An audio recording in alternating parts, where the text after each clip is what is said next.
Good evening. Welcome to the July 11th, 2022 meeting of the Historic Zoning Commission. I'd like to call the meeting to order at this time. Our first item tonight is to entertain a motion to approve two sets of minutes, the first one being the May 9th, 2022 minutes. Is there such a motion? Someone. A motion to approve. Thank you, Kathy. Is there a second? I'll second, Mr. Chair. Thanks, Brian. Any discussion? Mr. Chair, I have some not substantive changes, but I will give them to Give those to staff. Amanda. In Yes. fact, any of these, if there's some grammatical changes, just give them to Amanda. Anything non-substantive, substantive. One of the only thing that might be, but it doesn't affect the vote, is it does not show how I voted on one item, and I was here and I did vote, but it wouldn't change the vote. Okay, okay. Any other, Can I just give them, I've got them marked up. Mr. Chair, I'm going to abstain from voting because I wasn't present at the May 9th okay. meeting.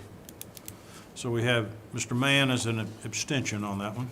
I was not here either, so. Two abstentions, Ms. Besser and Mr. Mann. Anything else? Does that give us- we still able to approve them? Then, Yes, with- I will check that motion against the video, but if Okay. there's no substantive items, then that's fine. okay, I mean, I've got a few of those too I can pass on to you. All right, all in favor then of still voting, all in favor of those, please raise your hand of those, the May minutes. Then it's 4. Oh, I see what you meant. A quorum, we're No, lacking, We don't have a quorum for that one. I apologize, I misunderstood your. well, I wasn't clear. If there's only 6, We need, members here we need 5. We need 5 to vote. and you only have 4, so that. We'll have to defer, let's just defer this then, the May. All right, how about June? Was everybody was here in June? All right, we'll have a motion to approve the June minutes. So moved. Thank you, Nick. Is there a second? I'll second. Thanks, Brian. Any comments on the June minutes? I had a couple of Same things. situation? Same thing. Okay. Aside from that, any other items? All in favor, please raise your hand.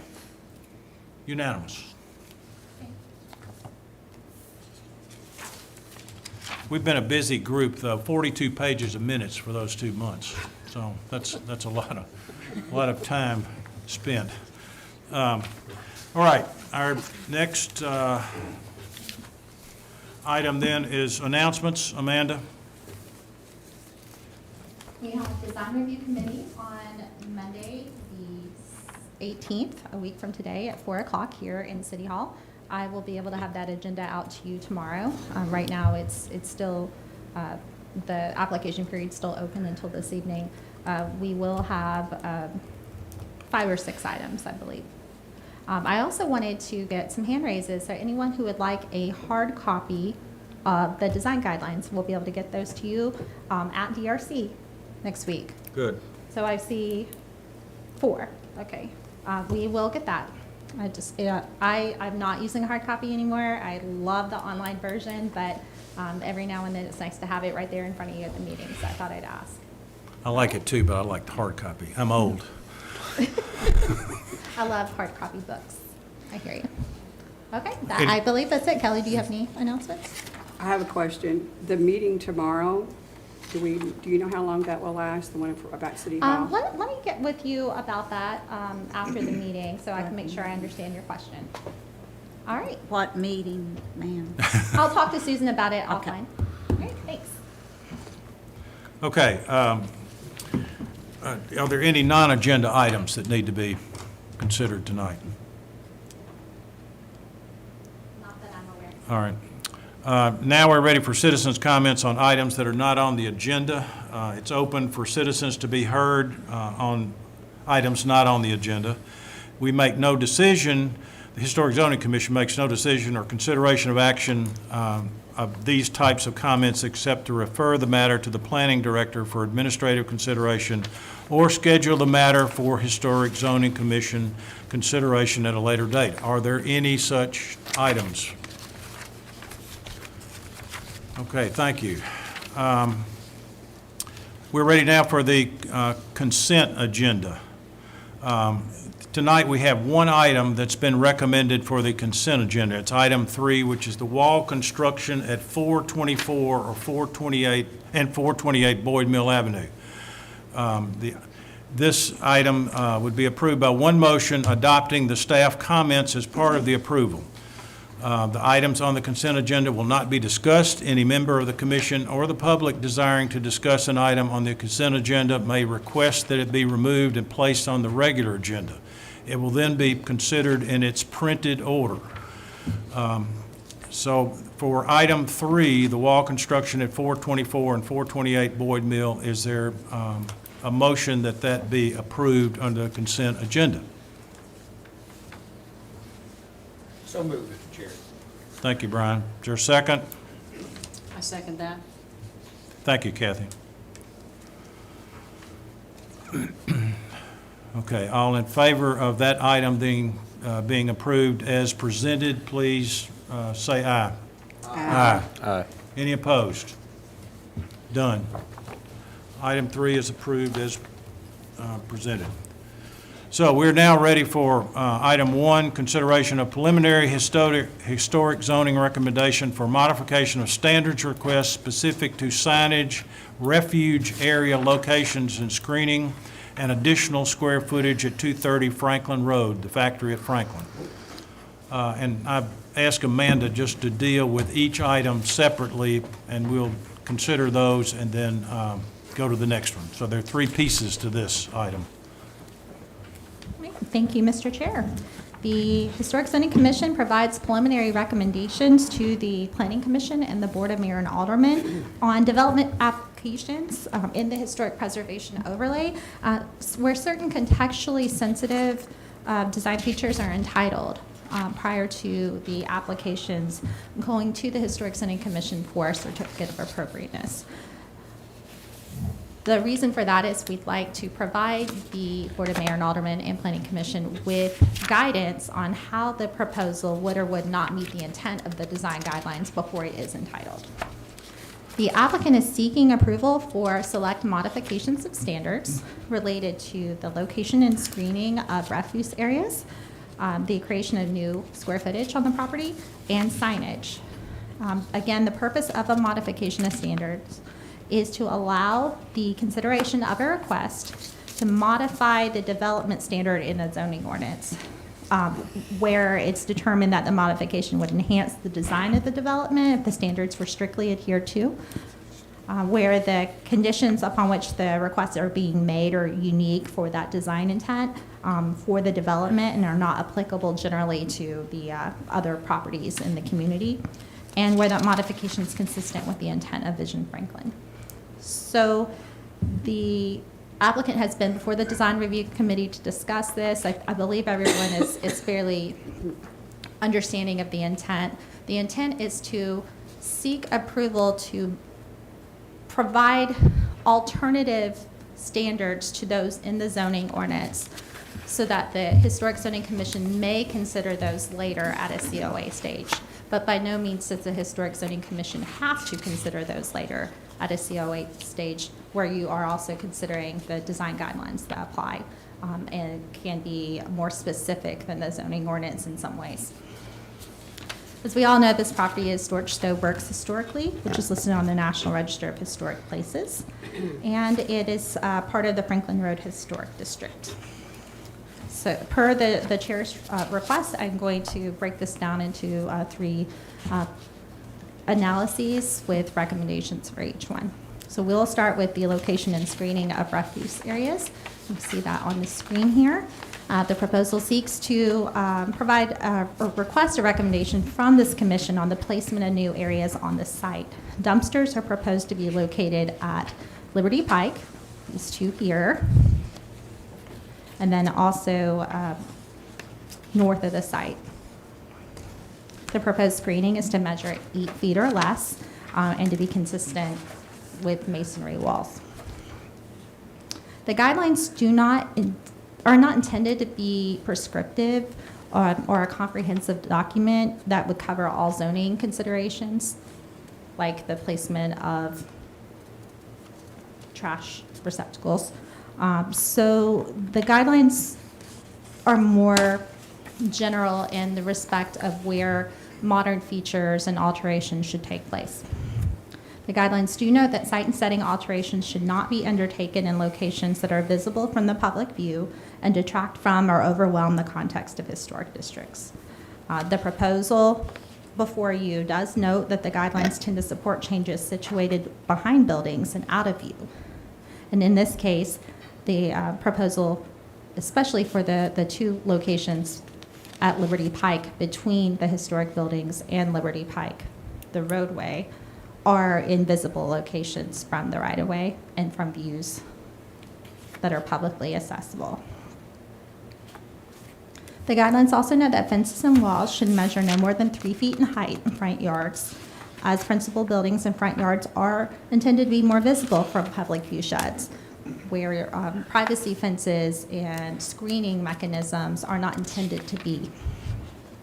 So with these guidelines in consideration, the modification of standards requests for the refuse locations and requisite screening at the Liberty Pike locations are not recommended. And with that, it is recommended that the Historic Zoning Commission provide a disapproval recommendation for the MOS request related to the refuse area location and screening. If issued a modification of standards at a later date, the proposal is required to be reviewed for consideration of a certificate of appropriateness in light of the applicable guidelines I mentioned. Thank you. Thank you.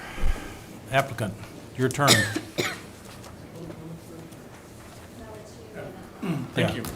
Hi, my name is Greg Gamble, and I appreciate the opportunity to talk with you about these 3 issues tonight.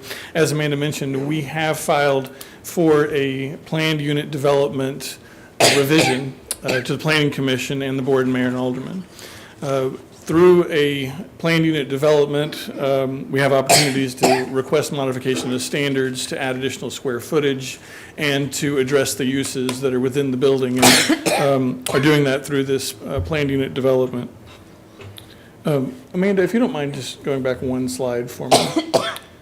The factory currently has 7 dumpsters on site for their trash. They have 1 recycling container.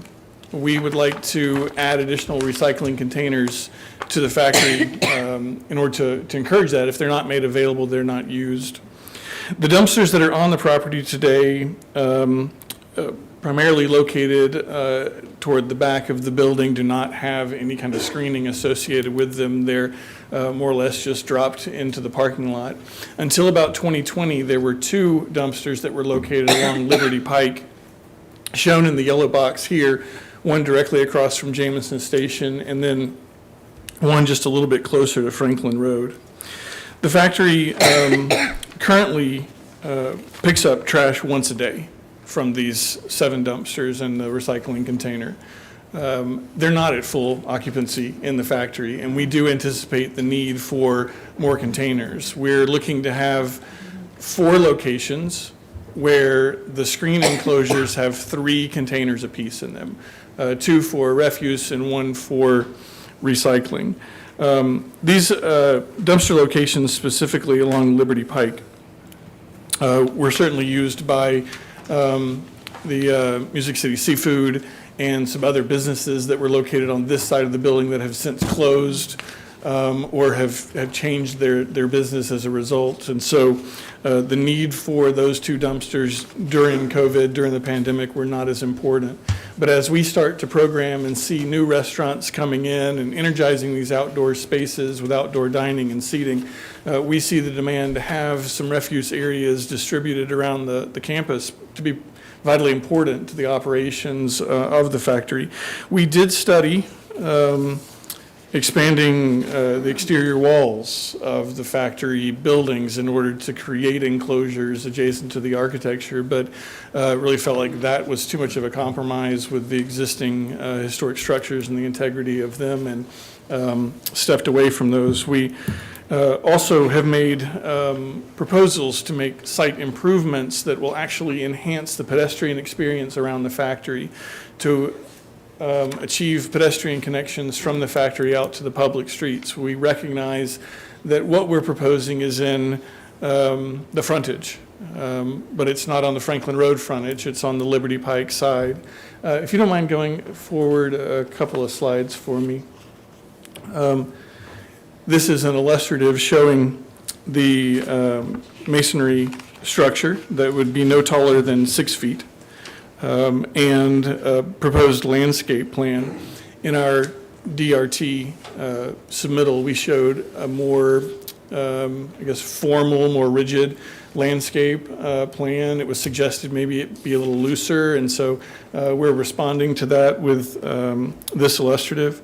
On the next page then, Amanda, we were requested at the DRT to provide some dimensions, and have provided this plan. If you need me to walk you through any of these dimensions, I'm happy to, and happy to answer questions as it relates to these. But this does show you the 3 containers, as well as the pedestrian access points located on the side of the enclosure.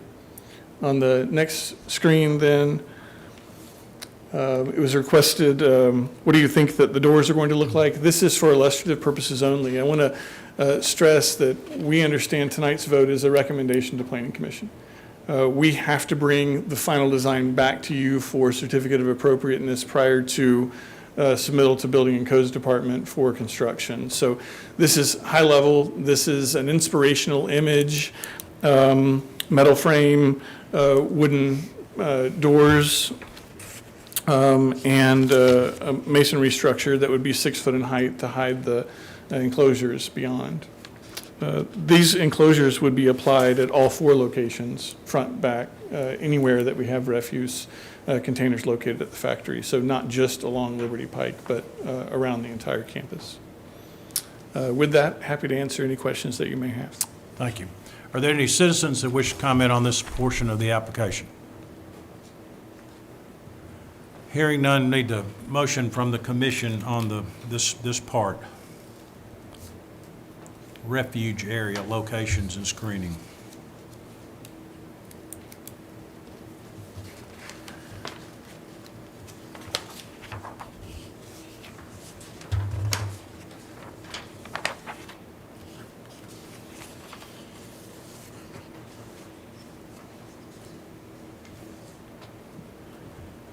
Mr. Chair, I'll move to approve the modification of standards, or recommend approval to modification of standards for the refuge. And since it's going against staff recommendation, give me a reason why you would approve. Well, I think the front of this property is Franklin Road. You could certainly argue that it's Liberty Pike. But the reactivation of it, and there's going to be tenants in the, this, what was it, the western side of the property. I'm not sure that it's feasible to relocate these anywhere else. If you put them to the east side of the property behind, I mean, it's just not feasible for the tenants. They're going to be in the western portion of the building. So, I do like the design, what you plan on at a high level doing to them. And so I think this is kind of just a practical constraint of this unique property. Okay, is there a second to Mr. Mann's motion to approve?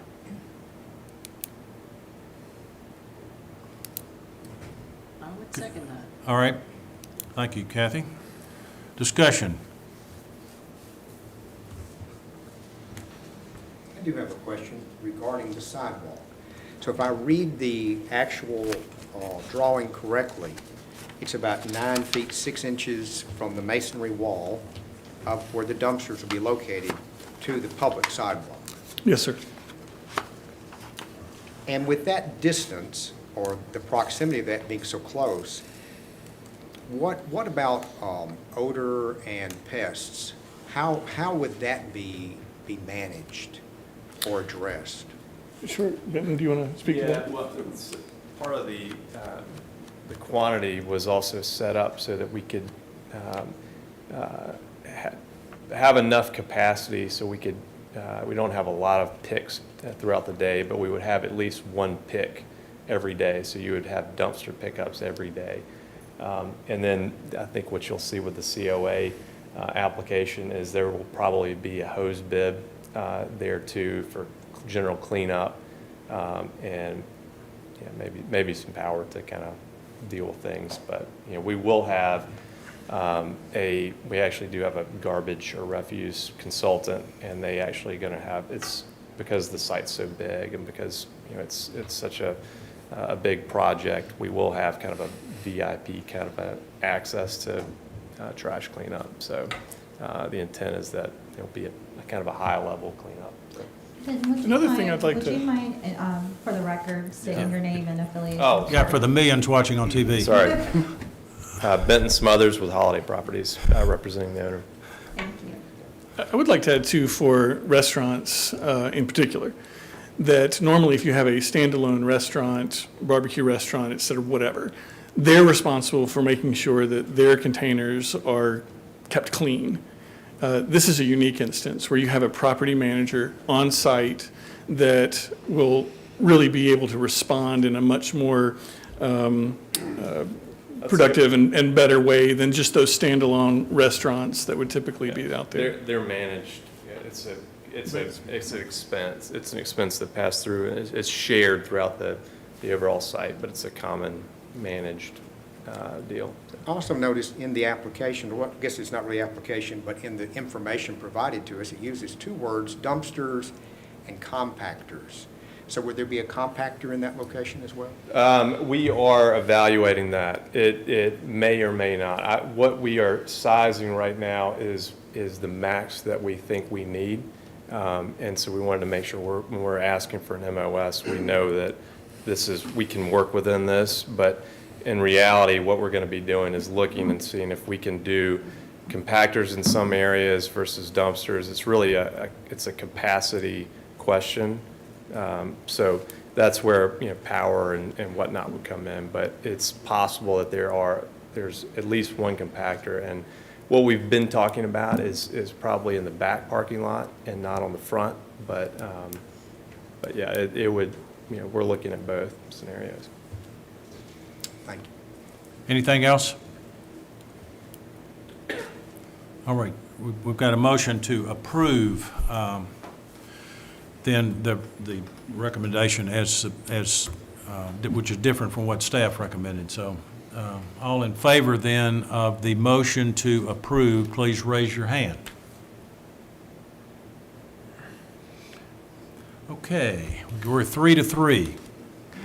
Kathy, Mr. Mann, and myself voted for, and Brian, Mary, and Susan voted against. So we need another motion.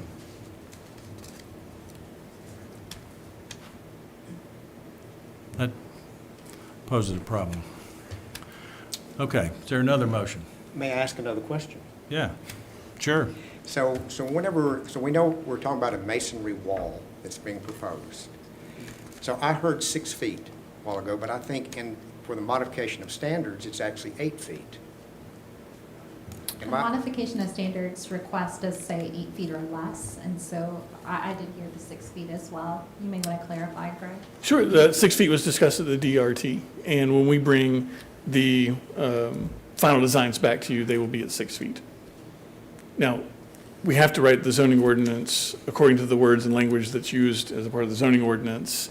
We're still honestly working through exactly what that modification of standards language needs to be with staff. We did our initial submittal, and then we come to Historic Zoning Commission, then we're going to resubmit after we get staff comments back. So there's still a process that we're going through there. And I would say for me, the concern that I have, one is if you look at the square footage of the enclosure, we're talking about 341 square feet. So that's a pretty large, that's a large walled area in 2 spots. So we know it's historic property, so we don't want to obscure the view. So that is a concern.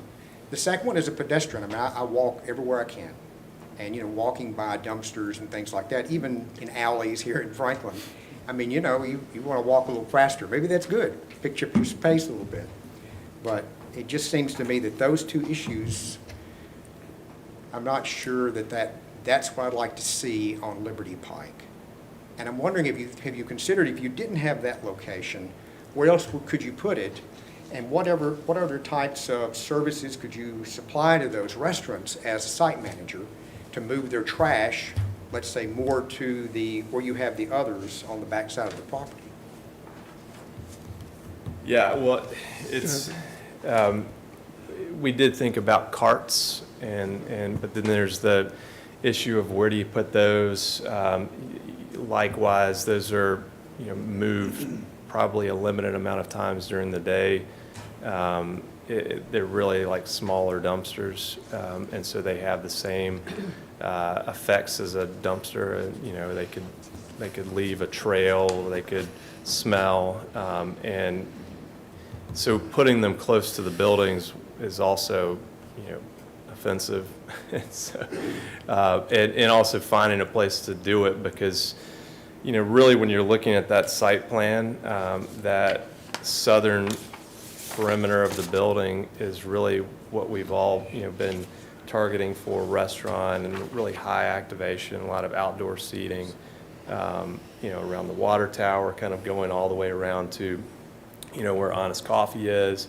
And so anywhere around there, I mean, that's outdoor dining, that's, you know, a lot, really heavy pedestrian kind of zones, and so there's just not a place to put it. And so the alternative is behind the building, and for logistical reasons, you kind of have the same issues. There's a long path of travel, and then what happens between the back of house of that restaurant and the dumpster. There's a long path, and just generally what you see is a, you know, young kid that's, you know, in high school, this is their first job. They don't really care that much, and they're dragging bags, or they're, you know, oops, I've made a mess kind of stuff, and you don't want that to happen through the building, right? So, you know, for the Water Tower restaurant, for example, to get to that back parking lot, you know, you're either going around the building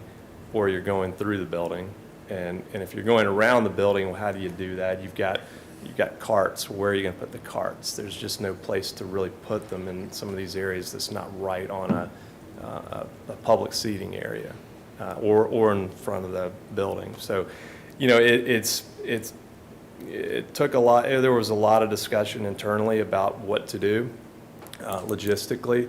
Obviously, we have the same feelings about the front parking lots, so we're trying to be very thoughtful about how we do it and how we screen it. And we've gone further than just a masonry wall. That's the idea of the green screen, and then the additional foliage and canopy trees to kind of mask it. And that's what we've come up with. And I will say that we're going to be coming back for a COA if we get the approval of the modification of standards through the BOMA process, the development plan process. So there will be a point where we're going to have to evaluate this at a tighter level, come back and say, well, maybe we don't need all of these, or we need a smaller area than we, you know, initially conceived. But by then, we would have evaluated a little bit more, and, you know, again, we have a consultant on the refuse size, and we're also making more strides in our leasing too, so we know a little bit more about what our capacity is going to be with time. So, Mr. Chair, my concern. Why don't you make a motion, Mary? We don't have anything to really talk about Okay, until we get a okay. motion. is there a quantity issue or size? I mean, what might it be? Let's have a motion to discuss this. You want to remake I'll yours? make a motion to Deny? deny. All right. Is there a second to Mary's motion to deny? I'll second that. Just to clarify, that's a disapproval recommendation. Yes. Disapproval, excuse me, that's the correct word. And Susan, you seconded it, right? Correct. All right, now, Mary, ask your question. Okay, I think it is a quantity thing with me. I think that's an overwhelming amount of dumpsters to load onto a sidewalk area. I do believe that having worked events and seen downtown work a long time, that 16-year-old or 18-year-old with their first job, you're talking about, things will be drug across the parking lot. That concerns me.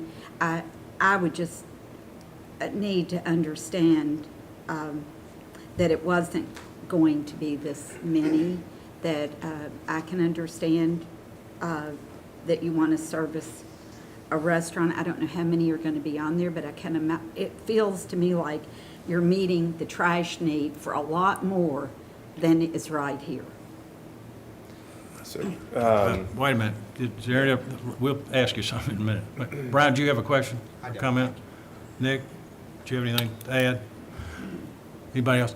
Susan, did you have something? No. And if I may, I Yeah. can clarify, as far as, this can be a bit of a looser process because it is a recommendation only. If there is a recommendation to approve based on conditions that there be only a certain number, or if there's a denial recommendation based on the quantity, you're able to list those things as part of that. This information is forwarded on to the other two review bodies. Well, my whole thing about this is I think this is a practical solution to the greater vision that these folks have for what the factory is going to be turned into. And we've walked the place, we've been all through it, and we've heard enough, and we've made decisions on exterior treatments on this thing now, and this is not going to be the factory as we're all accustomed to the factory being.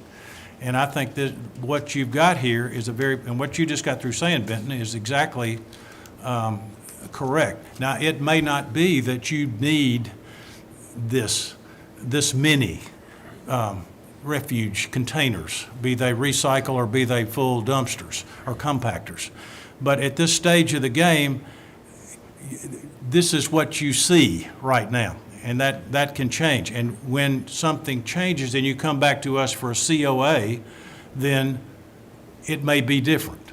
And you may know more about what your tenants are going to be. But for right now, and it doesn't bother me that the location, it's 20 feet from the curb to the back of the structure here. And I think this is a good solution, plus the fact whoever brings the trash out, I'd much rather them coming out from this side than I would hauling it through the building to the other side and then to the back parking lot. That doesn't make any sense to me. So I'm at this stage willing to go along as I voted for this modification of standards, but that's me, and that's my reasoning for this. So, and I think you've tried to do what the best you could do to kind of protect the view shed from Liberty Pike in these two locations. So, I mean, that's my 2 cents. So I will vote against the motion to disapprove. So, anyway. Yeah, go ahead. So talking about the quantities, so right now we have 8. We're showing 12, and so we also have, we're about half vacant, and so we're not hitting our full demand, but we have, we're at 75% of what our ask is right now. Previously, when there were other restaurants near the front, there were a couple of dumpsters out front that had just been, I'm sure that they were in violation. I don't know. They were there for years. I think 15 plus years. So they were obviously, there was a reason that they were there, and that, I think you're kind of, that there's a natural reasoning in the placement. So, but as far as timing, what this will allow us to do, we're in July. We're going to be going through this BOMA process until probably the beginning of November. So we've got 4 months to work on this, and then we would come back for COA requests. So in that time, we're going to know a lot more. We're going to be able to fine tune this a lot more. and to come back and with a firm But ask. still, you've got a structure here, the 31-foot 8-inch structure here that may not need 3 containers. I know we're not going to need initially. more than this. Okay, I understand, but you may put 2 in there originally, but you want the space to accommodate another one if you need it as you grow, right? Yes. I mean, I would think. Yes. I mean, I say that with a little bit of an asterisk because I'm not an expert in this. This is our ops team and even Nor our are consultant. we. But this is, yes, that is, based on our internal meetings and our design, I do not anticipate more than what we're showing on Liberty Pike for certain. We do not want to do more than that on Liberty Pike. Okay, then we've got, any other comments? We've got a motion then to disapprove. So we're ready to vote. Then all in favor of the motion to disapprove, please raise your hand. 1, 2, 3. And all against, raise your hand. So we're 3-3 again. So you got So- any suggestions here? I believe it is perfectly appropriate to move forward to the next request if a decision can be made at this time. Yeah, We'll inform the planning commission that there was no no recommendation. no recommendation arrived at. I want to No- make no sure it consensus. wasn't That's that you good. didn't entertain it. No but consensus. That's there was good. no No consensus. consensus, that's right, okay. Okay. All right. So with your permission, I'd be happy to move on to the second request. That's fine. Does everybody agree, in agreement on that? Okay, go Well, ahead then, We're split Amanda. on that, 3 and 3. Pardon? I'm just joking. I'll be sure to relay that. Okay. So the second request is for the creation of additional square footage. When a development plan exists, it is entitled for a certain amount of square footage that with any associated uses. Now, the Historic Zoning Commission is not being asked to comment on use this evening, but rather the creation of additional square footage at the property as the Historic District Design Guidelines contemplate how additional square footage should be considered. The proposal includes a request to support the addition of a new building at the rear of the property. You can see on the screen here, it is situated behind building 11 and 12, which primarily runs parallel with Liberty Pike, and then also behind buildings 1, 2, and 3, which are the frontage for Franklin Road. The building's proposed to be used as a carousel. The guidelines provide several recommendations for the construction of new buildings, but the purposes of this initial recommendation on the development plan proposal, it is really important to note that the guideline recommendations for scale, size, and placement should be what we look at today. So the proposed building is to be placed at the rear of the property, as I mentioned. This is appropriate in light of the guidelines, which state that new buildings be placed such that they have secondary prominence to historic buildings on the site. The scale at 1 story is appropriate to that context, and I'll go ahead and move to the elevations here. And the size is in keeping with that of the smaller structures and buildings on the campus. Additional design guideline considerations like materials and ornamentation can be considered more specifically at a certificate of appropriateness review at a later date if the modification of standards request is approved by BOMA.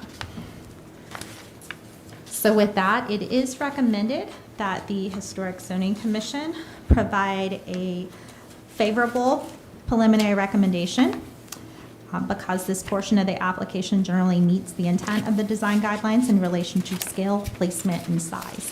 And if issued a modification of standards, the proposal is still required to be issued a COA in light of the applicable guidelines prior to work commencing. Thank you.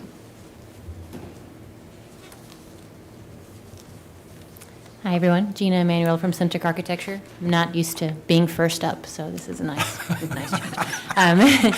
I'm here to answer any questions you have. I think Amanda covered it well. As you all know, that this was previously located at the front of the building where we were looking, and I think from all of our discussions, we have located it to the rear of the property, and we feel like that will work well with the outdoor spaces planned for that area.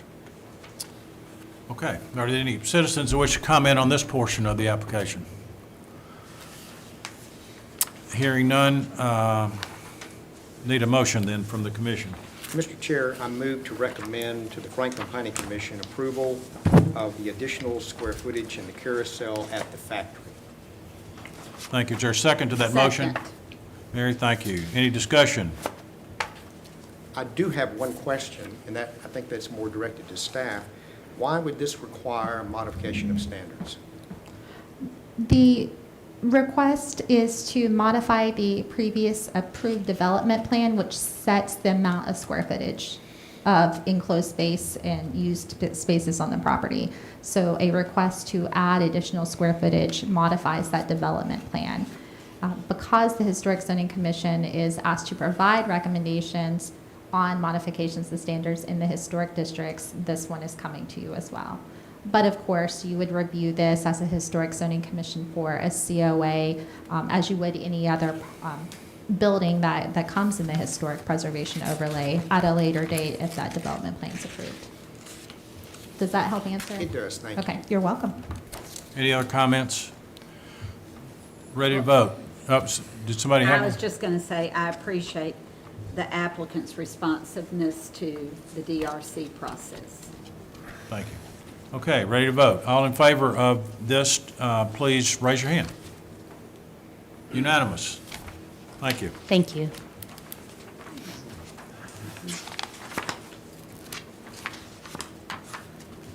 Okay, Amanda, next piece. The third request is related to signage. There are a number of individual modification of standards requests within this section, so I will go one by one. I'll go a little slower because I'll go through each page so we can follow along. The overall sign proposal includes 78 signs that you can see on the screen. They're all divided by type. The modification of standards requests are not being requested for all the signs you see on the screen, but rather those highlighted in red on the page that you see on the screen, page 16. It is a majority of the signs, but it is not all 78. Pages 18 through 25 in your application set break down the requests by building elevation, so you can see them all in place. And then the remaining portion of the application lists the specific modifications of standards the applicant is requesting. Staff has organized the analysis by MOS request type, so I will go through each of those individually.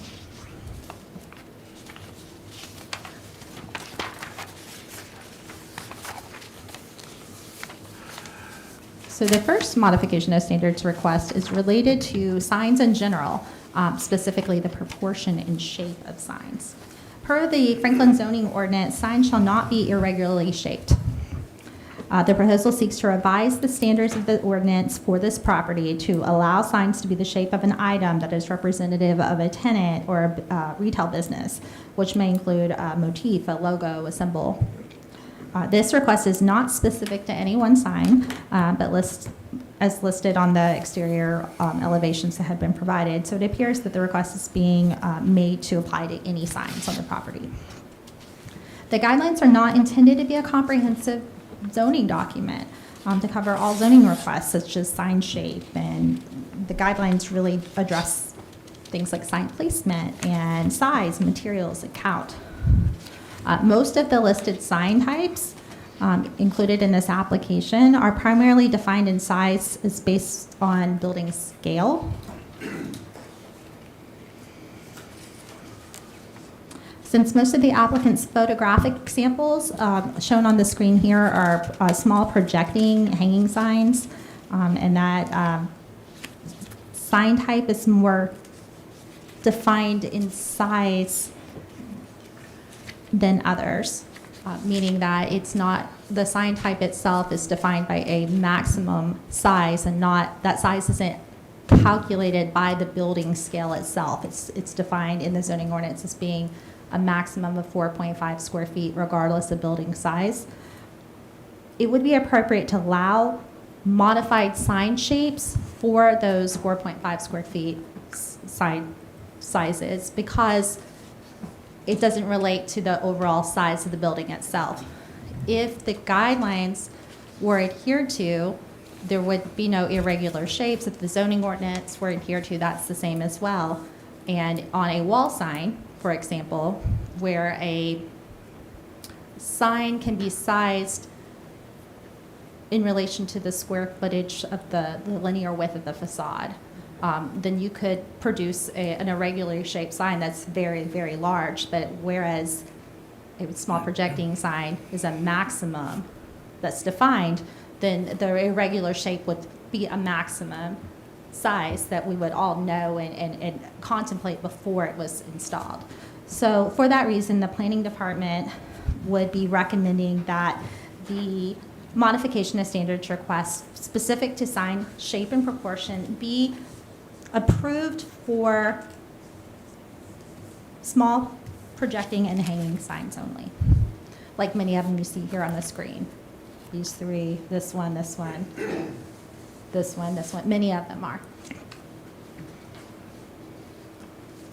Okay, moving on to the next request. This is a modification of standards request for band size sign quantity. So the zoning ordinance defines a band sign as one that is flat against a facade and placed directly above a ground floor main entrance of a retail storefront or tenant space.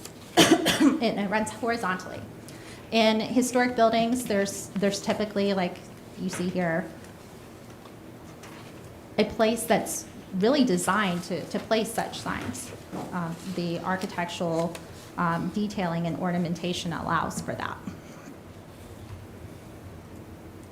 In the zoning ordinance, these signs are limited to no more than one per main entrance of a retail storefront and tenant space on the ground floor, and that's if no wall signs are present.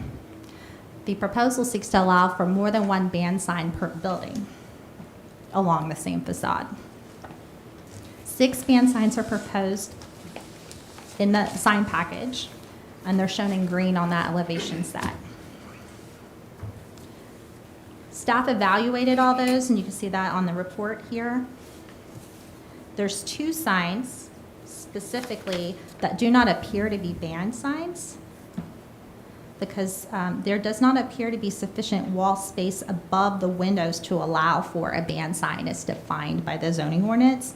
So by definition, that has to be flat against the facade, and the proposed signs that I'm mentioning are not flat against the facade. Those signs are on page 3, or for building 3 on page 18.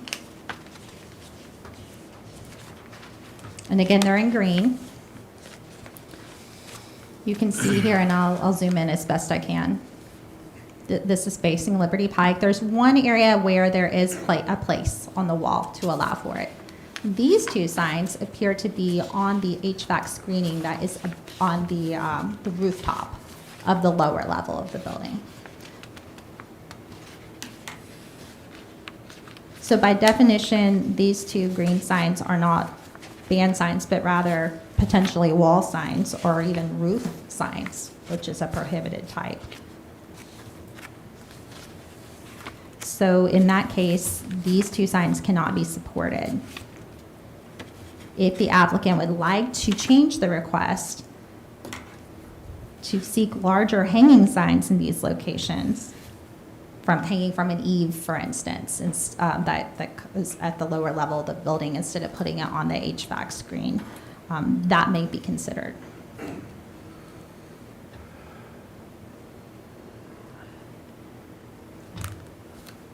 Are there any questions about what I just stated? Okay, I'm going to move on to the next MOS request.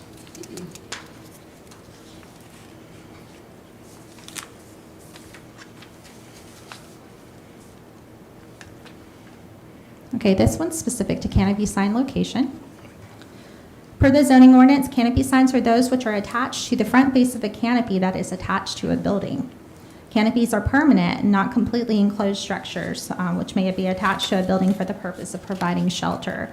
This is different from an awning, which is typically more of a canvas or vinyl material. Canopy signs are limited to a maximum of one per canopy per facade and may only be used if there's no wall signs, band signs, or awnings existing on the building facade. and they shouldn't project above or below the canopy, meaning the sign can't project above the canopy, can't sit on top of the canopy, can't be under the canopy. In this case, the applicant is requesting 15 canopy signs, and they're shown in orange on the elevation set.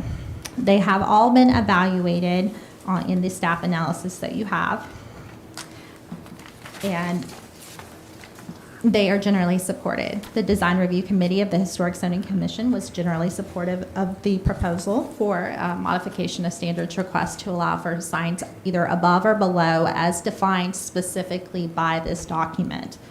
Additional review will be required for adherence of all guidelines that apply at the certificate of appropriateness stage, should that MOS be approved.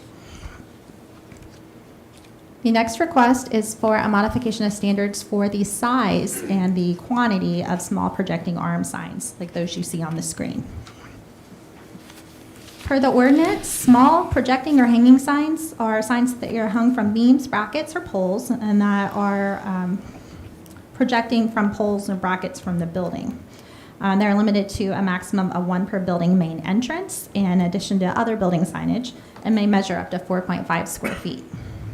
There are 17 of these proposed on the site. They're shown in teal on the elevation set.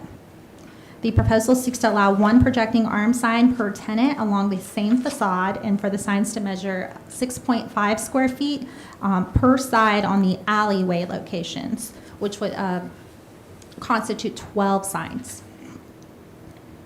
Typically, staff and the Historic Zoning Commission do approve more than 1 projecting or hanging sign along a building facade if it's at an entrance. 1 per main entrance. Up and down Main Street, it's very common. Every building storefront is not a new building. There's a handful of buildings and multiple storefronts along that. And so the request is very typical of the historic configuration that we have in downtown currently for the quantity. The size is supported by the DRC for the alley only. In fact, the applicant did modify the request upon the DRC's recommendation from requesting 6.5 square feet for all those signs to only requesting 6.5 square feet for the alley locations. And that request is generally supported with the understanding that no additional signage should be requested for these tenant spaces along the alley. The next request is for vertical blade sign location. Per the zoning ordinance, vertical blade signs are vertically oriented signs that project from a commercial or mixed-use building that is 2 or more stories in height at a street intersection. 1 is permitted per building frontage at a street intersection and may be used if no other hanging signs exist on the first floor retail storefront space. Vertical blade signs are permitted to measure up to 30 square feet or 1 square foot per linear foot of the building facade, whichever is less. They shall not project below a window header on the first floor. 4 of these are proposed in the proposal, and they are in yellow on the elevation sets. The applicant seeks to allow placement along a facade and not at an intersection, and to allow the locations to be in places less than 2 stories in height.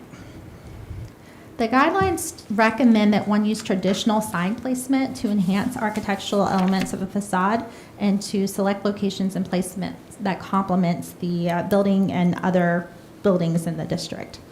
The historic preservation overlay features vertical blade signs. We have them right next door, for example. All of which are on buildings that are more than a story in height. And that's because of the scale of the signs. They're intended to serve more as vehicular or distant pedestrian signs.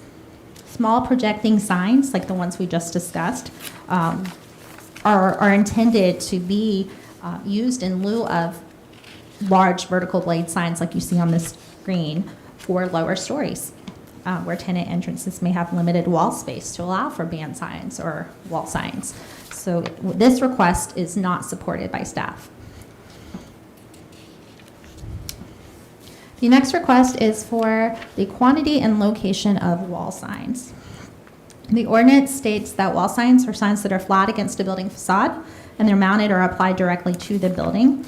one is permitted per facade, only if there's no band sign. They may measure up to 1 square foot per linear foot of building facade. The design guidelines further state that wall signs should be no more than 9 square feet. There are 20 wall signs proposed. They're all shown in dark blue on your elevation set. The proposal seeks to allow 1 wall sign per tenant along the same facade, to allow wall signs to be situated to be above the lower level roof line in certain locations, and to sit directly on top of the roof or lower story roof line at other locations. As I mentioned previously, band signs are typically used on historic buildings, as they tend to be designed to have that natural architecture feature to allow for them. It doesn't appear that there's sufficient wall space above a lot of the historic windows, because this is an adaptive reuse project. This was not intended to be a building that's signed everywhere. It was built as a factory. And so in many places, the adaptive reuse of the building would depend on some flexibility. And in light of this, wall signs may be appropriate for the factory's context, as the Historic Zoning Commission has approved a maximum of 1 wall sign per ground floor main entrance up and down Main Street.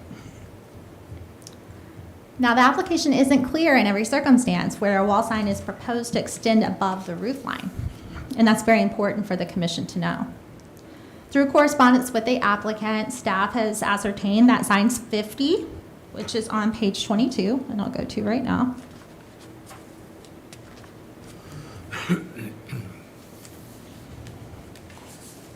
'50's here. It's shown in orange, but staff has ascertained that this sign is proposed to extend above the roof line. So that doesn't meet the wall sign definition.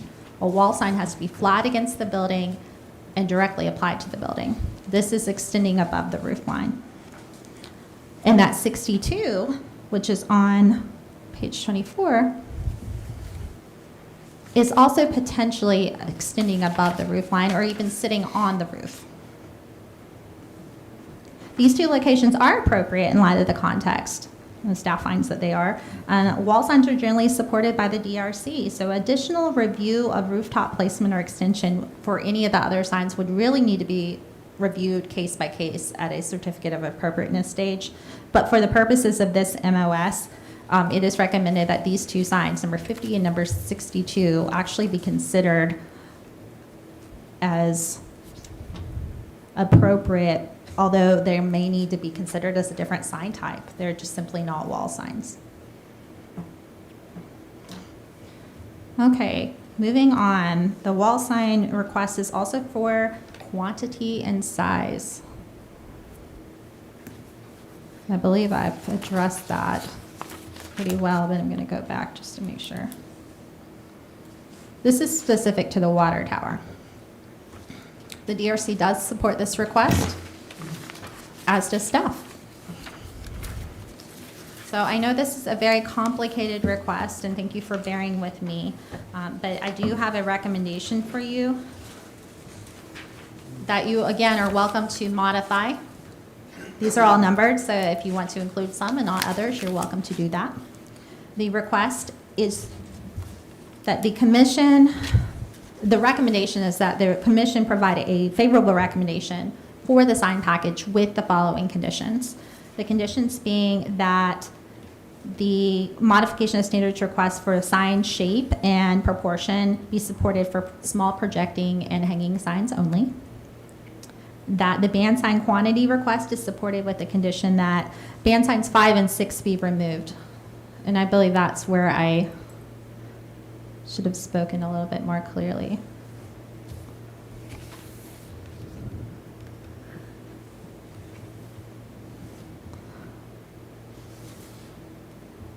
But I mentioned previously that the applicant is requesting these as band signs. They're technically on the HVAC screening, so they're not band signs. So the request is supported for the others with the exception of these, which should be removed as they're proposed on that mechanical screening. And the condition is also that band signs 10 and 11 be modified so they hang from the eaves.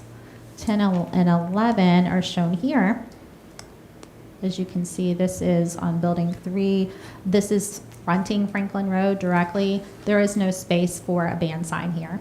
So really, these should be hanging signs.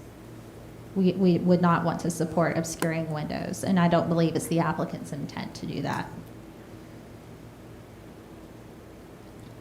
The request for the canopy sign location supported with the condition that signs 50 and 62 that I already called out are considered wall signs.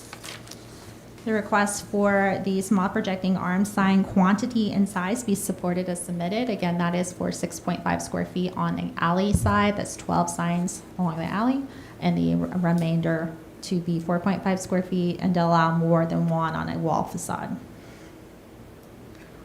The request for a vertical blade sign location to not be supported.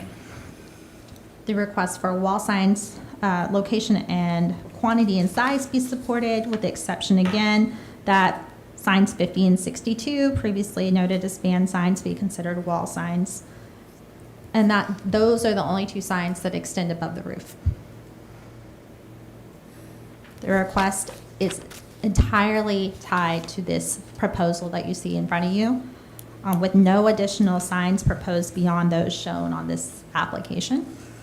And that additional review of the signs be required to adhere to the Historic District Design Guidelines at a certificate of appropriateness review stage should the modification or request be approved. I'm happy to answer any questions. Just noting again that modification of standards is a recommendation.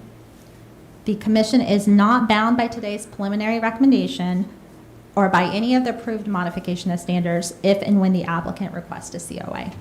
Thank you. Thank you. Would the applicant please come forward? Hey, guys. Tim Rucker, McCoy Design. Good to see you guys again. Thanks, Tim. I believe Amanda covered it really well. I think there were a couple of things that were a little bit of a miscommunication, specifically 50 and 62. We understood as canopy signs because of the way they were standing up, and we had talked before about things standing above a roof line or below a roof line. If they need to be modified to be the wall sign as she requested, I don't believe we have an issue with that. The band signs, number 5 and 6, I believe that she spoke about removing. I believe we can take those off that screen and just drop it down on that soffit above the doors. Let me. Oh, sorry. Yeah, that's actually, there's you zoom into that photo, Amanda, there's just not room for a band. Okay. No. So the screening, you see the gooseneck light fixtures on the left, and they're on the image to the right too. It was there for signage. So there have been signage there before, but you can tell that with the gutters, it takes out any room for a band sign below that. So that was the intent. And then 7 is a vertical blade. If that was also precluded, there really isn't signage for that building. So that's kind of a tough point if we don't get any signage. Okay, that it? I believe so. Oh, and I have one other item too. Ben, why don't you come up to the mic so we can pick you up on? Amanda, can you go back? I think it's to signs 10 and 11 in that page. Oh, maybe it was one more page. Oh, yeah, right there. Yeah. 10 and 11 were intended to not be band signs covering windows. They're hanging from the eaves. I think we picked that detail up. It's a different color, and then the 15-14 kind of interchange, that is a key restaurant. That is going to be a full-service restaurant. That is actually probably a marquee space for the campus. And you can see how tough it is to get signage at that location with the staff recommendation. 14 would be precluded from existing there, and we would be left with 15. And I think it's a question of, well, where does the tenant signage go without overwhelming the entrance? And that's really we're trying to keep those separate and distinct. So 13 is that main entry point, and we want to make sure that that's understood, that this is the entry to the factory. 15 and 14 are tenant specific. How do you make sure that those are in their own lane, right? And so it's a tough thing. You don't want to put the tenant sign above the canopy or above the roof, and it's overwhelming the building entry sign. So, then where do you go? And so that was the idea with having, first of all, having two signs, but also having number 14, that vertical blade, so. And I would add to that, we're only asking for vertical blades because we don't have the real estate to do a band or a wall, because as Amanda spoke to, this is an adaptive reuse, and in a lot of conditions, the windows take up the entire facade. So we're trying to fit them into a band and be as appropriate as possible. Okay. Are there any citizens which comment on this part of the application? Hearing none, we need a motion from the commission. We may have some questions, but let us get that started. Motion from someone?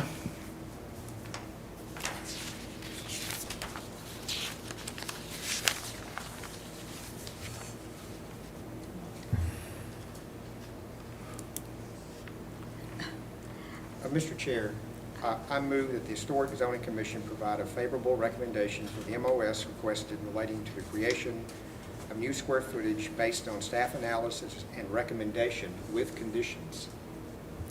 I think that's a typo. Thank you. Thank you, Brian. Is there a second? I think that's a typo. That's new square footage. So I'm sorry about that. Let me clarify really quickly. I do have a typo in that suggested motion. Mr. Laster, was that intended to be for the signage? It is. Okay, I apologize for that. So Is that state clear? your motion again then, Brian. Thank All you. right. I move that the Historic Zoning Commission provide a favorable recommendation for the MOS request related to signage based on staff analysis and recommendation dated July the 11th, 2022, with conditions. Thank you. Is there a second to that? I'll second that. Thank you, Susan. All right, discussion. So I have one major question. It's another staff question. Sure. And this relates to what is being approved in the modification of standards. So the way I see this goes to the Planning Commission. It is what the plan that is being submitted for signage. Yes, sir. So I'm just saying, so it's going to come back to the Historic Zoning Commission for a certificate of appropriateness. However, it shows on the plan that a canopy sign goes in that location. That's what the Planning Commission in BOMA approved. And that's the new guideline, it sounds to me like. And so all that we would basically have an opinion about is the size of that sign. Or am I mistaken in that assumption? That's a great question. This is a complicated process, and I'm happy to elaborate further. The proposal requires a development plan revision for all the things we've talked about this evening. And that's because they'd like to change what has been approved already for this project. And they're also asking for standards to be modified related to the specific things we've talked about, where refuse locations go, where new square footage can exist, and how that's sized. And then also with signage for those standards to be looser than what you see in the ordinance. So all that said, a modification of standards for signage would allow the applicant to seek approval for these signs that do not meet the zoning ordinance currently, but the signage must also be issued a certificate of appropriateness, as it is also a requirement of all signage in the historic overlay. This would permit the Historic Zoning Commission to allow for these signs, but it doesn't entitle the applicant to be able to do so, because a certificate of appropriateness is also required. So for example, the vertical blade that Mr. Rucker mentioned and Mr. Smothers mentioned, number 14 here. It's not staff's recommendation that this be allowed. But if the commission does make a recommendation and it does ultimately get approved by BOMA that it could go there, that means the commission could approve that. Whereas the ordinance currently would not allow them to do that. But the commission has design guidelines that apply and may decide that this doesn't meet the intent of the design guidelines and choose not to approve it there, or it may choose to do so. So it does not entitle the applicant, but it allows them to be able to make those requests from the commission. And I want to make sure that's exactly correct, so I'm asking Ms. Dannenfelser as well. Yes. Does that clarify? It does, thank you. You're very welcome. Which brings me to sign number 62. Okay. And that's 62 is, I guess it's on page 24. So as I look at the at the rendition, it looks like the sign sits on top of that roof, and that not being a canopy. I did contact the applicant specifically about this one in number 50 because there was some confusion about the sign type that's proposed versus the intent. In this case, the applicant indicated, and I can clarify as well, that this would either be a sign that's applied to that Wood trim. that wood trim that runs vertically across the front and then stick up above. Or to Mr. Smothers' comment, it might be that they ultimately decide to physically sit it on top of the roof as individual letters. They just have not decided at this point in time. So it would be my recommendation that, no, this is not a canopy sign. I didn't This would think be it was considered as a wall sign or other type of sign that would receive that modification. So that's noted in my conditions of approval that I'm recommending to you to consider. So it's noted that, what is the note in that? The, Walls. I'm sorry? It should be Look, walls. look at number 6, Brad. So it would be moved from the roof to the wall, so you're not actually considering that roof sign a wall sign. That's what I was kind of unclear as to what was being said. That number 50 and number 62 be considered wall signs, and that no additional wall signs beyond these two be extend above the roof line or be placed on the roof. All right, so in its current location, it couldn't be a wall sign, it has to go on the wall. It could be. It could be, It but could they've be, asked or for it it could to be on the actually be a roof. canopy, and it can't qualify as a canopy. Was the point that we didn't have a definition for that type of sign, but it was otherwise conceptually approved? I thought that was what I It was, understood. it's been color coded to be considered, I believe, a canopy sign. That's And- correct. And it doesn't meet the zoning ordinance definition for canopy. So my point simply was, as staff, I do understand the request, and I support the request, and I recommend that you support the request, but to call it a canopy sign it's not possible. If it's called a wall sign, that's something we can work with and move forward. And I think under condition number 2, you suggested, I think it's number 2, you suggested those particular signs hang from the eave? Yes, because band signs are intended to be applied flat to a building surface. As shown, they would obscure historic windows on a very prominent front facade. And that could also apply to this situation too. That sign could probably hang from the eave It absolutely could. and help them get what they want, except not be a roof sign. Absolutely. Good point. Any other questions, comments? I have a question, and this might be for staff as well. What we're recommending approval for today, my biggest heartburn here is the quantity. I think the signs look, I think they're going to look fine, and look good, but there is an awful lot of them. And a lot of, in my opinion, a lot of these tenants, I would imagine, are going to be destination tenants that, you know, people are going to know where they are. They're not convenience tenants, other than maybe some of the interior ones that you're going to be walking by. But I'm just struggling to understand the need for so many signs. And so, kind of as we develop that further, maybe we get a glimpse of who these tenants are going to be, if that's possible, or at least the types of tenants. Would we be able to revisit the quantity at a later date, or is this, you know, similar to some of these designs, or is this the opportunity? The Historic Zoning Commission has the discretion to not approve signs that it finds do not meet the intent of the guidelines. In this case, the applicant's requesting to allow for, it could be 2 to 3 signs per tenant in certain places. Some places they've limited to just 1 sign per tenant. We would really have to look at those at a case-by-case basis. So to your point, yes, it could be evaluated, but their overall intent here is the 78. Okay, yeah, and that's how many I counted up, and it just seems like an awful lot, but maybe as we go through this in chunks, maybe it's not. It just seems like an awful Yes, lot. Mr. Chair, in my mind, when I thought about that number, like one place is gonna be galleries all the way down. And so I'm thinking there might be an umbrella for that where all those are maybe just identified in the same color, and you're not just seeing spot after spot of color, which this presentation, to give us information, kind of implies that you're gonna see all these different things. But we're going to get another crack in all of Yes. this. And some of these, we may tweak a bit when it comes back to us. So this is, And your recommendation could very well be to the planning commission and board, anything I've mentioned on here, anything I haven't mentioned on here. If your recommendation is that, as a commission, you believe this is too many signs and you plan to evaluate it to have a lesser number later, then that certainly is something you may want to share with the planning commission and BOMA at this time. I think what you're looking for is to be able to tell the tenants, hey, we have the ability, you have the ability to go apply for 3 signs. Yeah. Not you're going to get 3 signs. You have the ability to go apply for 3 signs. That's, I mean, that's a marketing tool. I mean, I know what tenants want. Yeah, yeah. So to put it in context, we have, I mean, about 250,000 square feet, right? And 20 acres, this is a big site. And so we have a lot of room for tenants.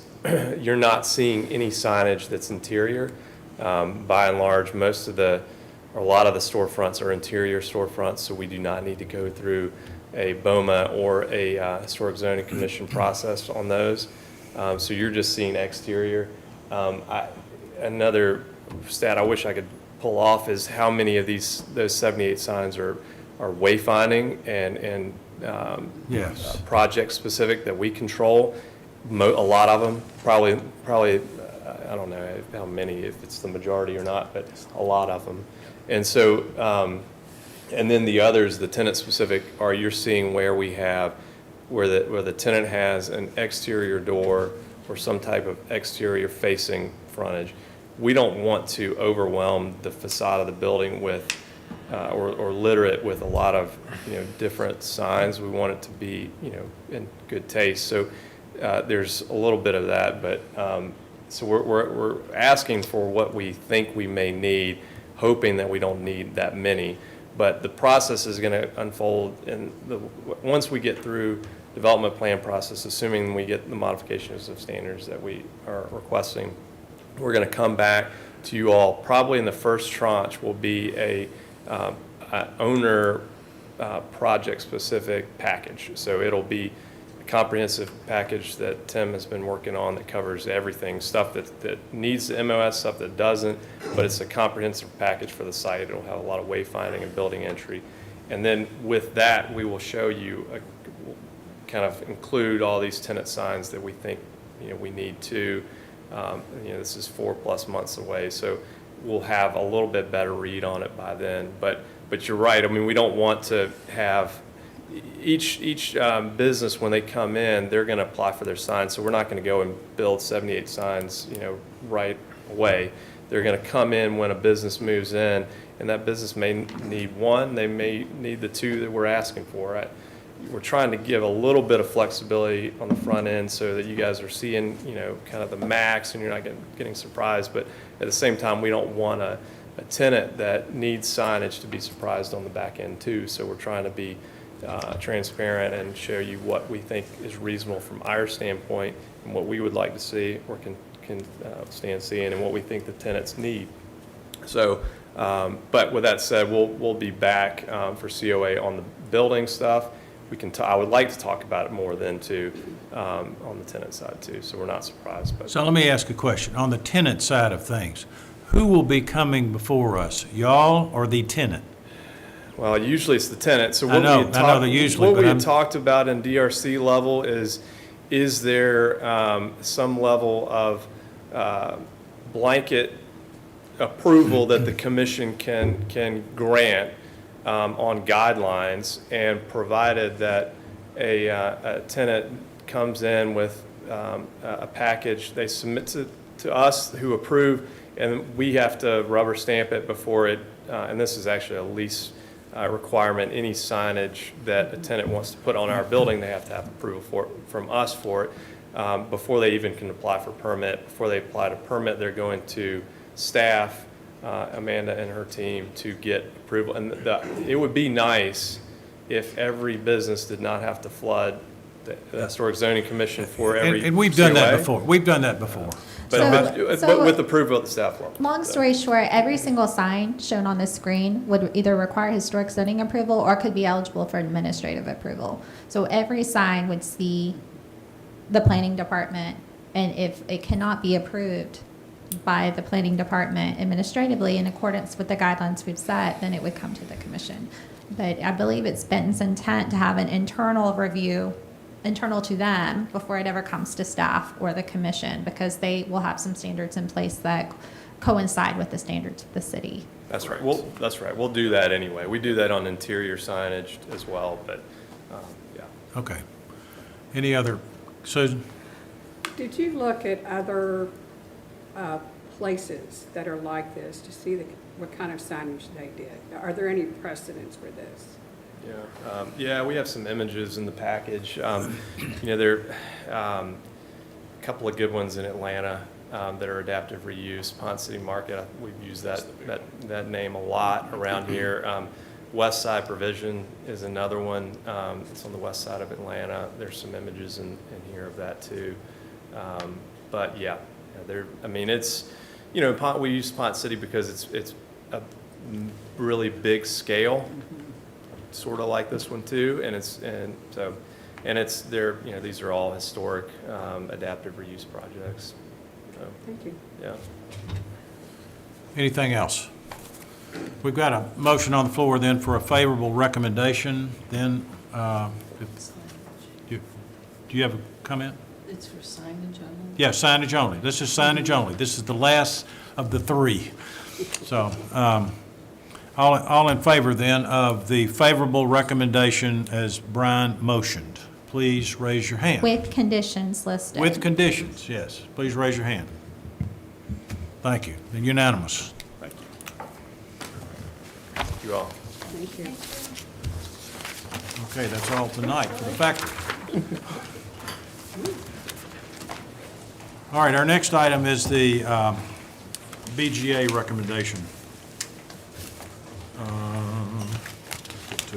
Okay, consideration of recommendation request for the Board of Zoning Appeals as related to floodplain construction standards, building finished floor elevation at 150 Franklin Road.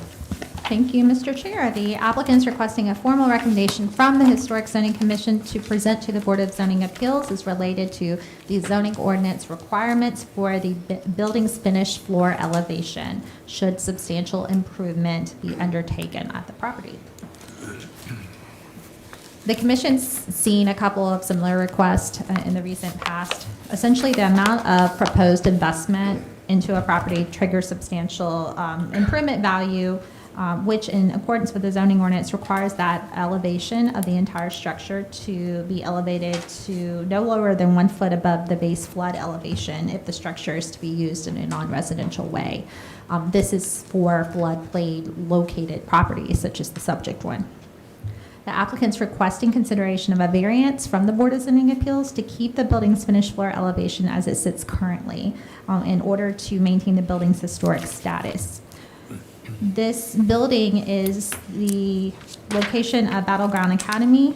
It is inclusive of a National Register listed historic property that you see at the front, and the location of the area that would have to be elevated to meet floodplain construction standards is shown in red on the screen. So this part would be Franklin Road. This would be backing up toward the river. And the river would be also on this side as well, closer to downtown.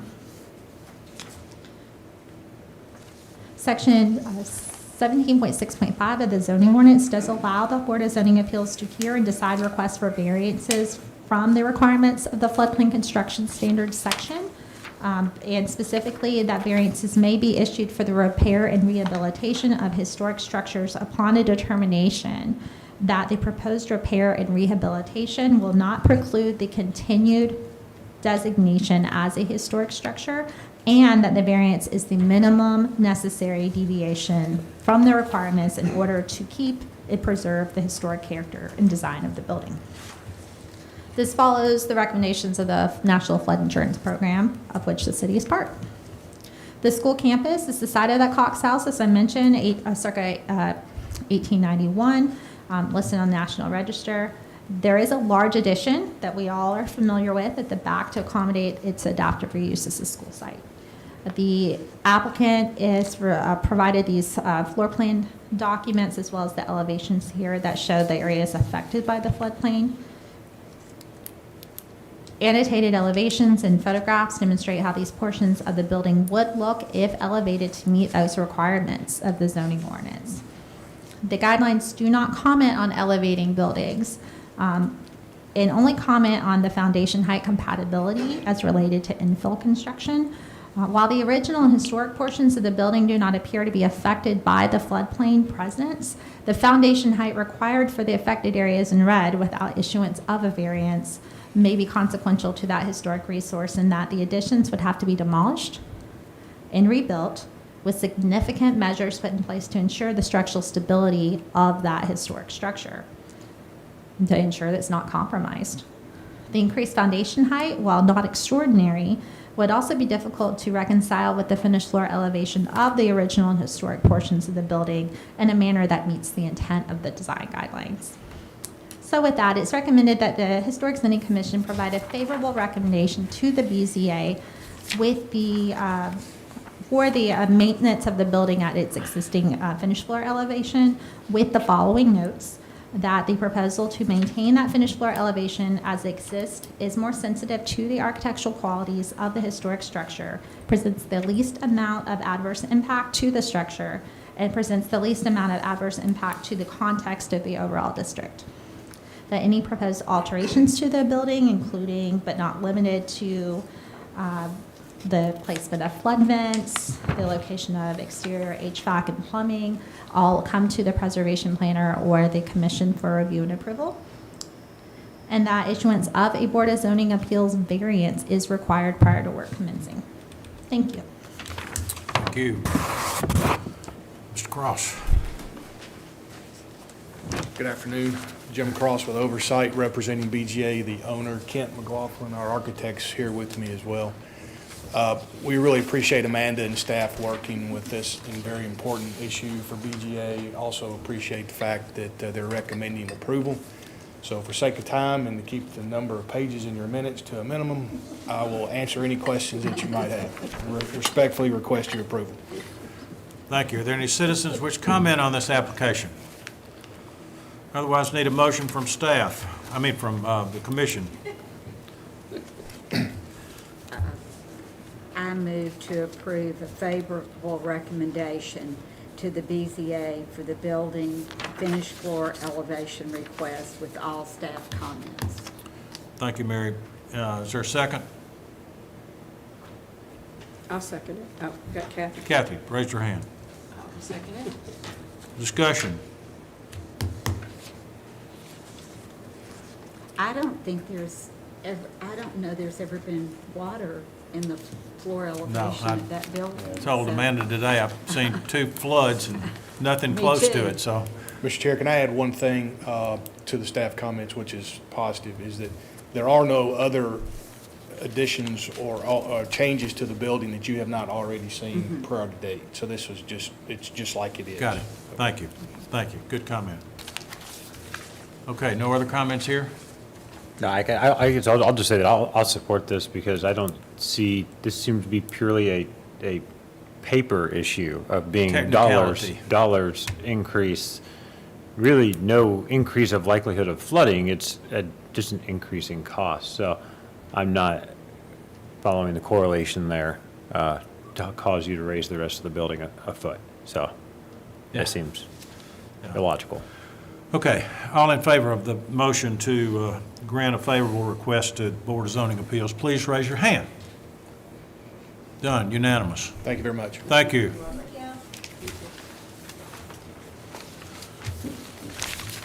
Okay, our next item is already approved on the consent agenda. So we are ready now for the new construction at 209 Splendor Ridge Drive. Thank you. That's, okay, Amanda? The applicant's requesting a COA for the construction of a 1.5-story principal building with attached garage at 209 Splendor Ridge, which is seen on the screen here. It's Lot 19 of Splendor Ridge subdivision. This is sort of a kind of a goodbye to Splendor Ridge folks, because this is the last building that they are proposing on, in the development And this we got a evening. different person tonight. We have Julie with us this evening. Chad is. Chad is out of town, so he's sad did not be here for the last one, so. That means we have to defer it. That's right. So the applicant did appear before the DRC to discuss this proposal on June 20th. As I've mentioned previously, and I'll just paraphrase, this particular subdivision was issued a preliminary Historic Zoning Commission certificate of appropriateness, which established the maximum building height among other elements. So the proposal is for a 1.5-story building of a bungalow form. It has Italianate features.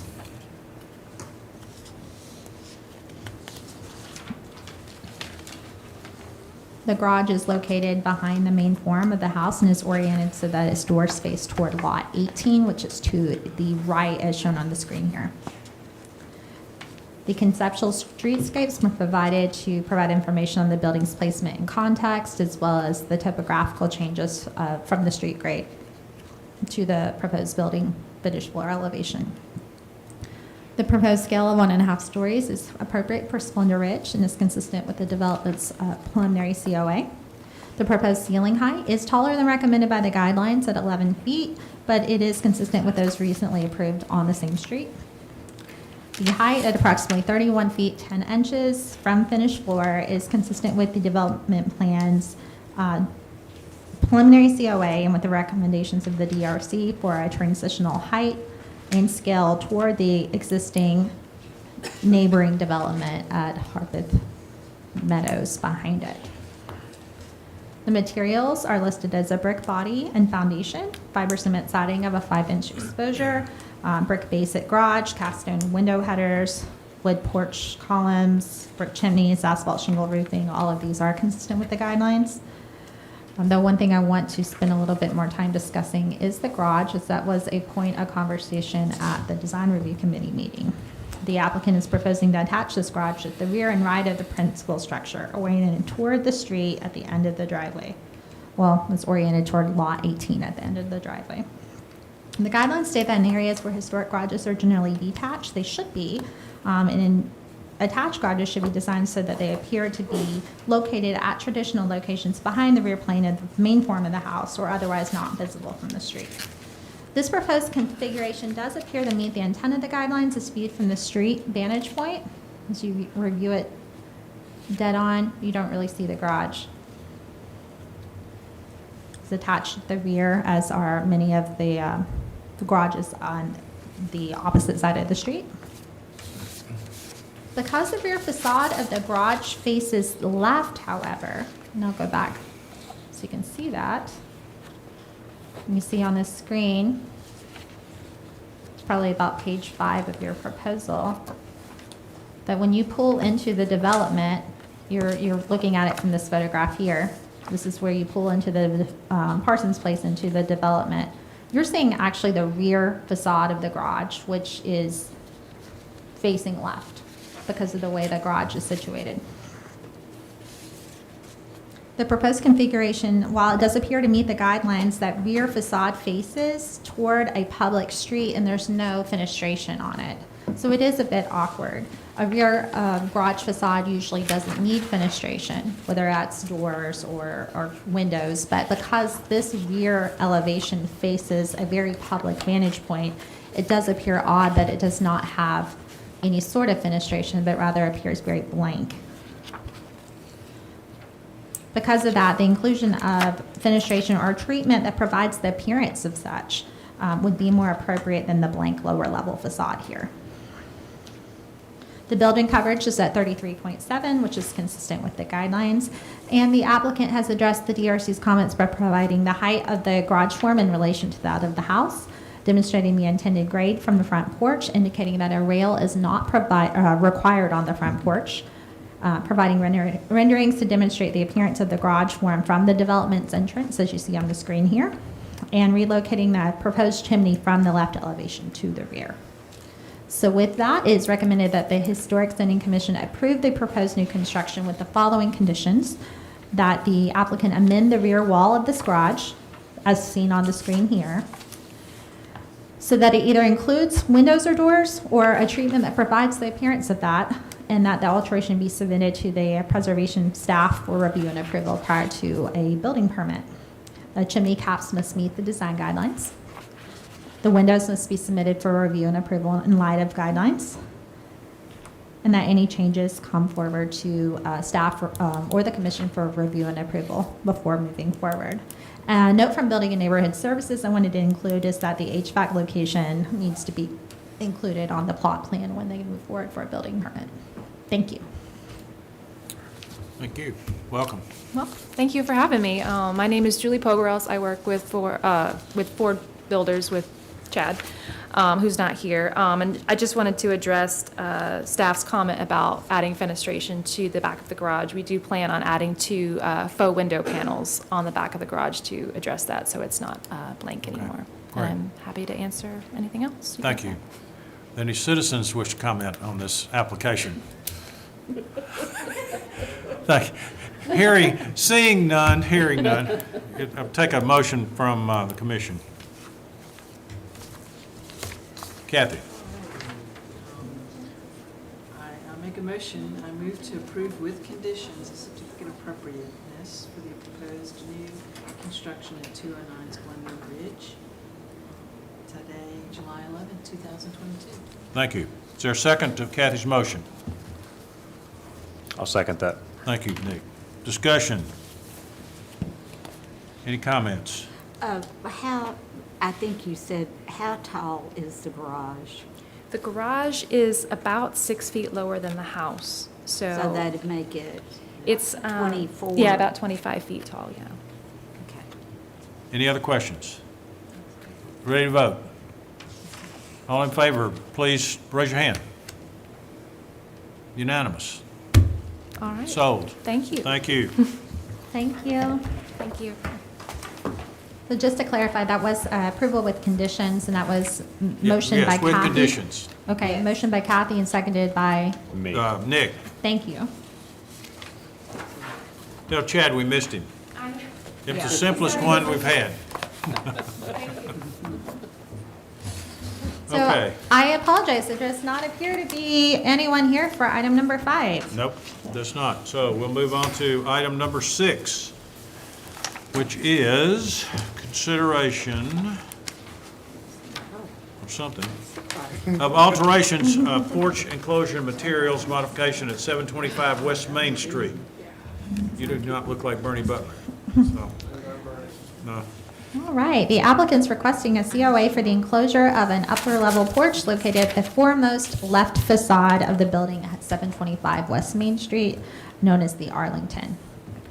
The proposal also includes the alteration of the materials on the adjacent lower-level porch to complement the proposed enclosure above it.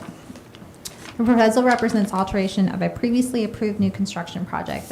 It's largely built out, but it's still underway. So the proposal to enclose is specifically by adding new windows and transoms with casings within the larger wooden columns. What you see on the screen is the existing approved conditions. This is West Main Street. This is the front porch of the whole condominium building, and these are the porches in question. The alteration, it's mainly to enclose this area, but also to alter this in keeping with that. So moving on to the next page, you can see the proposed alteration.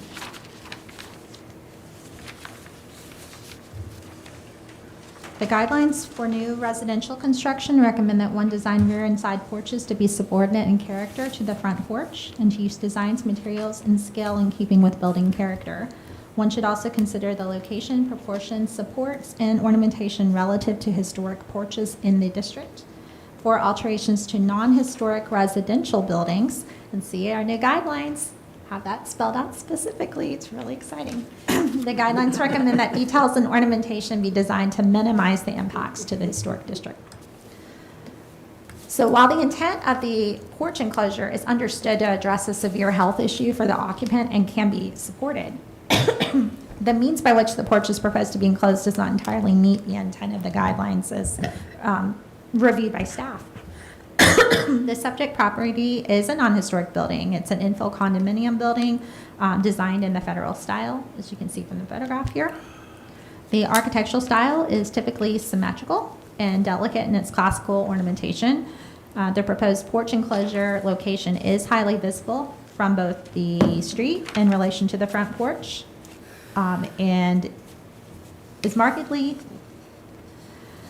more ornate than the front porch, in staff's opinion.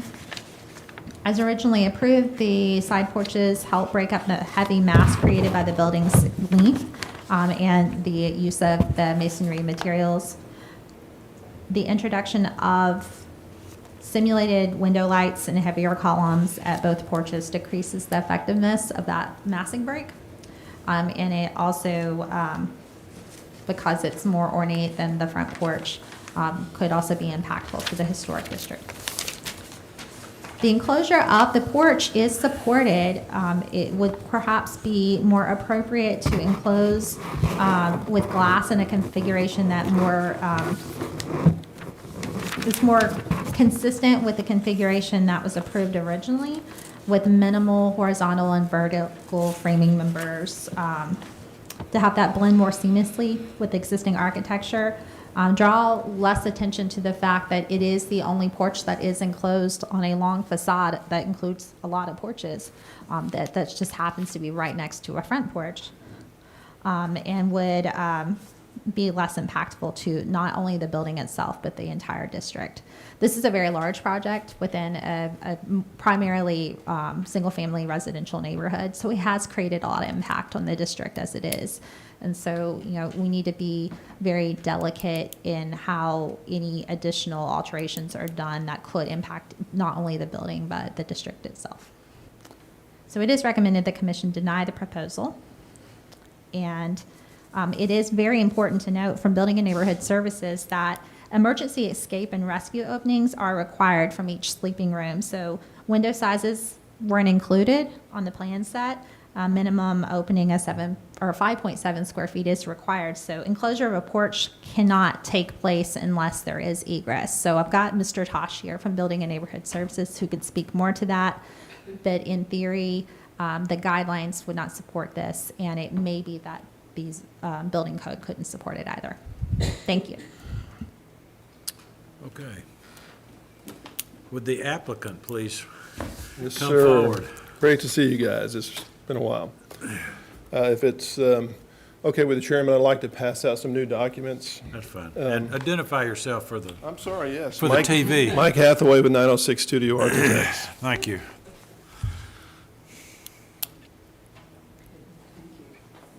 And I just want to state for the record that what I am projecting on the screen is the same document that Mr. Hathaway is passing out to you currently. Okay, thank you.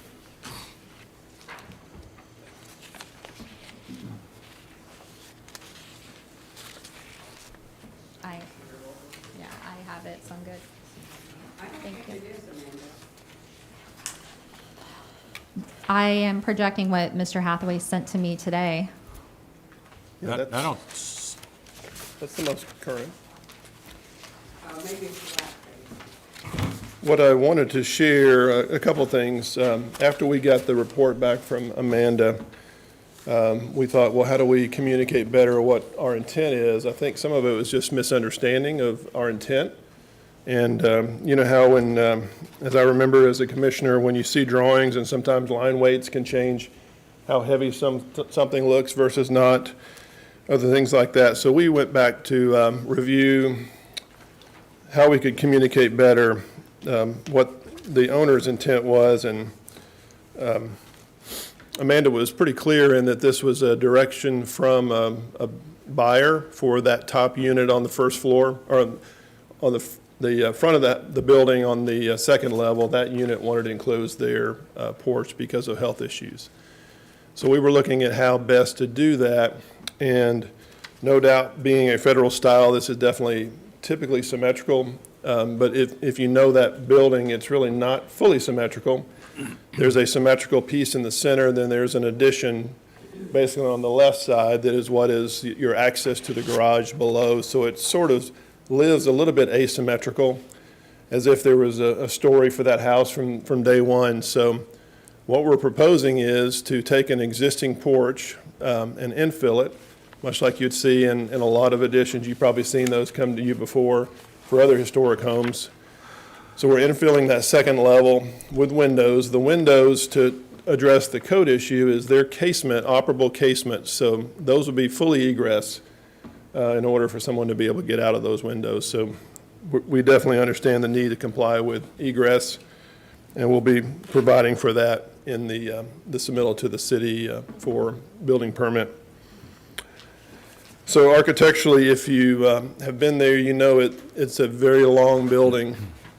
So part of what we believe this assists is breaking up the elevation to give some variety as it goes back toward the back. The owner is also providing in the approved landscape plan a substantial tree row at the front of the building. So as he's told me, ultimately when the trees grow, you won't see the back of that building, because not only is he sensitive to what you see from the street, but he's also sensitive to the privacy of these residents as they go back.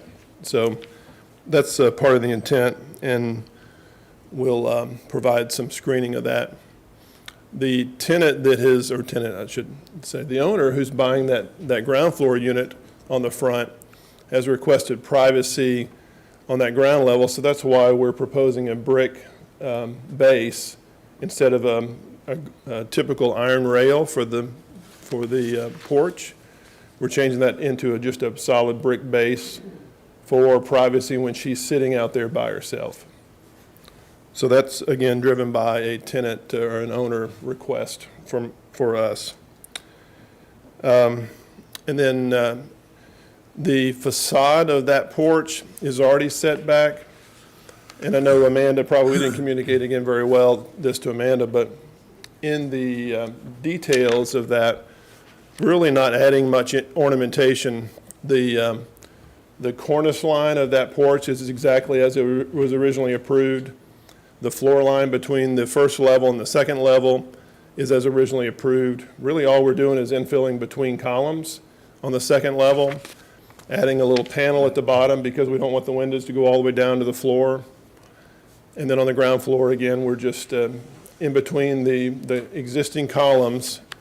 We're going to have to change it because it sits on a brick pier now, but in between that, we're putting brick instead of the iron rail. So we're not, in our opinion, not adding substantial ornamentation to the side elevation. We're just trying to take what's there now and filling in between it. So I would hope for your approval and glad to answer any questions. Okay, I think we have, I don't know if that's our citizen to comment, but I don't think she has anything. Okay, commissioners, we need a motion. And before we do that, Randall, would you speak to the egress issue that Mr. Hathaway talked about? Yeah, if there's a bedroom that the windows go onto that porch, if you enclose those with windows, then the code does not allow for that. The emergency escape opening window for that bedroom has to go directly to the outside. It cannot go from that bedroom into an enclosed porch. And so if it were submitted with a bedroom in there and that entire area closed, and those are the emergency escape openings, it would not be approved per code. Okay. If I can respond to that, this is going to be a sitting room outside of their existing bedroom. So it is not a bedroom to an outside space, if that makes sense. I look for your floor plans in this to see if it helped me. So you have a bedroom that is entering that porch. I've been in that unit recently, and I was thinking I remembered it being that way. So you're going to remove the existing window and create like a cased opening and make it a sitting room? That's correct. Okay. That's correct. Is this also the unit that when we met on site with the contractor, that they were looking at some type of to be able to cook or grill out there? No, that's a separate unit. Okay. That's the mayor's unit. Okay, well, If I can speak to that. the discussion came up in one of the other units we were in, and so we had to be very clear that, you can't introduce that type of equipment into the sleeping room either, so that's why I'm asking Sure. those questions. No, I get it. But yeah, if it's becoming a sitting room as part of the bedroom, then that's conceivable, that can be approved. Yeah. Okay. All right, then we need a motion from the commission so we can discuss this further. I'd like to add an additional comment if All right. you don't mind. Okay. Because I just received this today, I wasn't able to include this within the staff comments originally.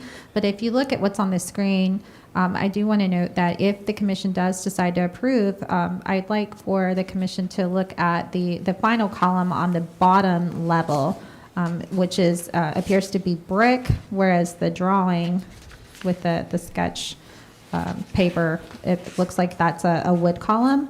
I just would want some clarification on that, and I certainly do recommend that it be more consistent with the wood columns that you see throughout that area. Can I speak to that real quick? It's again a graphic issue, and if we had it three-dimensionally, you'd see that. That brick is at the way back of that porch area, Okay. and the column in the front, you should see a column in the front that's basically a half column. Okay, thank you. Because it acts as a pilaster. All right, a motion from the commission is needed. Mr. Chair, I move to deny issuance of a COA for the porch alteration based on staff analysis and recommendation. All right, is there a second? Second. Thank you, Mary. All right, comments, questions? My first comment is I think staff really addresses some of the key issues. So I wanted to ask, so it looks like on the columns, this would be on the bottom porch. So it's very atypical in a historic situation of a porch to see a brick, basically a brick wall, and then to have columns sitting on top of that wall.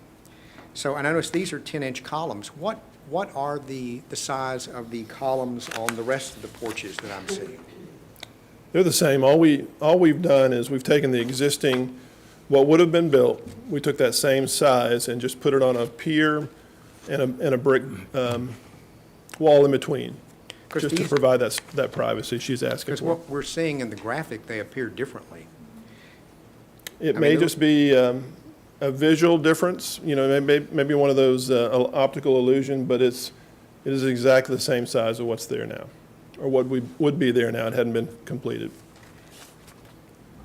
And I think, and I know, looking at other historic examples, there would be a way to create a privacy screen of some sort that would be more historically appropriate than the brick wall. So that's one of my reasons for denial. Okay. The enclosure of the top, I mean, there is a heaviness, there's a change to the actual overall look of the building, and so that's one of the reasons I did that too. You might want to, if the commission agrees, rethink it, come back with something different, I don't know. Does the fact, and I hate to argue, I shouldn't be arguing this, right? But Go right ahead. does the fact that those are all windows change that heaviness in your mind? That they're all windows, you mean up on the It's basically second story? transparent glass On the second story? on the second story, yeah.